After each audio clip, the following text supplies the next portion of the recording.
So we've done it. The refurbished xTool P2 is officially out of the box and sitting pretty in your workspace. But now comes the part that's either super exciting or a little nerve-wracking, depending on how you feel about setup. Today, we're walking through what it actually looks like to set up the P2 for the first time. If you've never worked with a CO2 laser before, don't sweat it, neither did I before this video. Yet, my P2 is alive and kicking. I'll walk you through the setup, share what tools you'll need, and by the end of this video, you'll be firing up the xTool P2 like the back of your hand. Wait, what?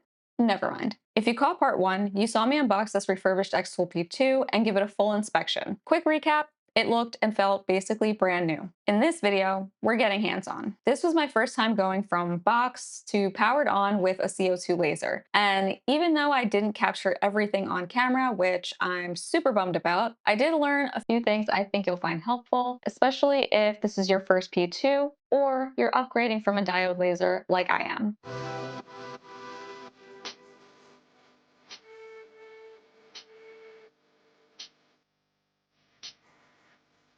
Now, setting up a CO2 laser like the P2 isn't just plug and play. I'm honestly trying to remember how I felt when I set up my M1 for the first time, and although they were both fairly simple, this one had some things that I just hadn't given much thought before I purchased it. There's a glass laser tube involved, a mirrored calibration process. For someone upgrading from a diode laser or buying a laser for the first time, this can feel like a lot. You'll likely be wondering, how much antifreeze do I need? How do I know if my laser is calibrated properly? Wait, I need purified water? Breathe easy. We'll get through this step by step.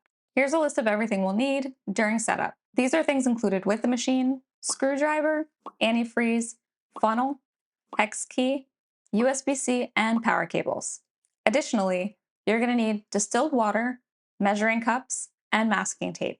Starting with the most important step, and I mean crucial.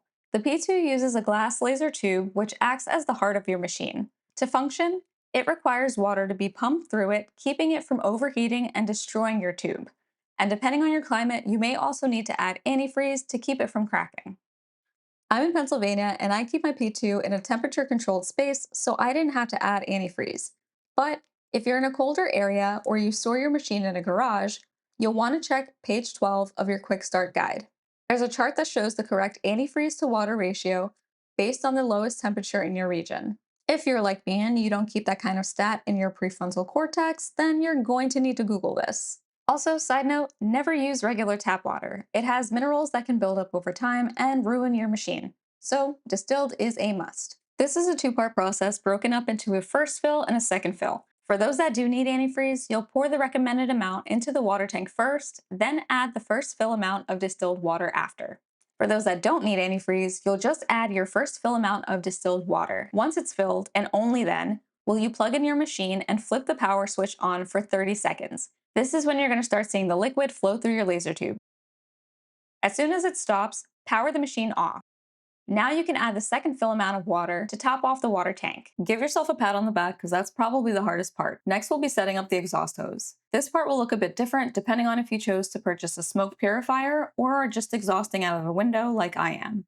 What is the same is that we'll need to attach one end of the exhaust hose to the back of the machine using a clamp. For me, I connected the other end of the hose to a makeshift vent using wood, which also has an inline fan that I picked up on Amazon. I also swapped out the hose that it came with for a metal one because I find that a metal one contains the smoke a bit better. It's also shorter, so it takes less time for the fumes to leave the machine. Now it's time to connect the XCS software so we can get to the next step of calibrating the laser. Since I'm upgrading, I already had the xTool Creative software installed, but if you don't, head over to the website and download it. You'll need to connect your machine to your desktop or laptop using the USB-C cable. We'll need a direct connection first before we can connect over Wi-Fi. The first thing you'll likely see is a firmware update.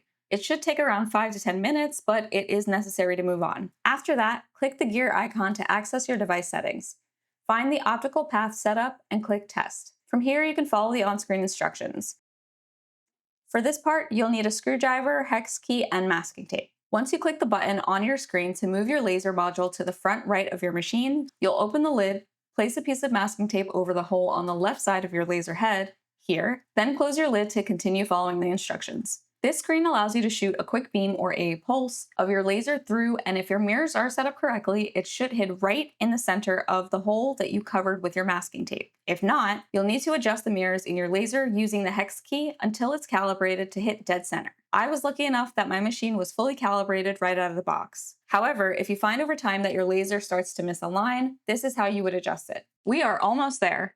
This step is optional but highly recommended. My P2 came with a free fire safety kit, which is a nice bonus, so if you have one, here's a very quick walkthrough. Out of the box, this looks very overwhelming, but for the P2, we really only need half of this. We'll start by plugging in this rubber tube into the back of the P2 and the other end into the back of the fire safety box. Then add the connection cable. Make sure this little switch is toggled in the down position. Plug in your power supply and then into an outlet. You'll then want to plug your smart switch into an outlet and your P2 directly into the smart switch. If you have accessories, plug your P2 and the accessories into a power strip, then plug the power strip into the smart switch. The smart switch will cut the power to the machine and the accessories in the event of a fire. Hold the button on the smart switch for 5 seconds until it's solid red, then press the test button on the box. It'll blink 3 times, then go off. This should do it, but there is an extra step you can check in your manual to ensure that you've correctly paired the box and the smart switch. I highly recommend double checking. Once paired, you can get out of test mode by switching this up. Press the status button. If the indicator is green, then it's in working mode. Now you'll need to unplug the power to add the CO2 bottles, then once the cover is on, you can plug it back in. This is a great peace of mind when working with flammable materials, and it's not complex to install, at least not for the P2. And that's it. I think it was pretty manageable, but you tell me. The biggest tips I think we covered were have your distilled water and tools ready before you start, double check if you need antifreeze by determining the lowest temperature in your region, don't skip calibration, the software makes it pretty easy, and make sure you have a solid ventilation setup. Now that the P2 is basically ready to go, next is the exciting part, test cuts and engraves to see how it performs. This will be part 3 of the series, so if you haven't already, hit that subscribe button and make sure you don't miss it. If you've got questions or want to share something that you wish I covered, drop it in the comments. I'll be happy to answer and it might help others too. I hope this helped and thanks for watching.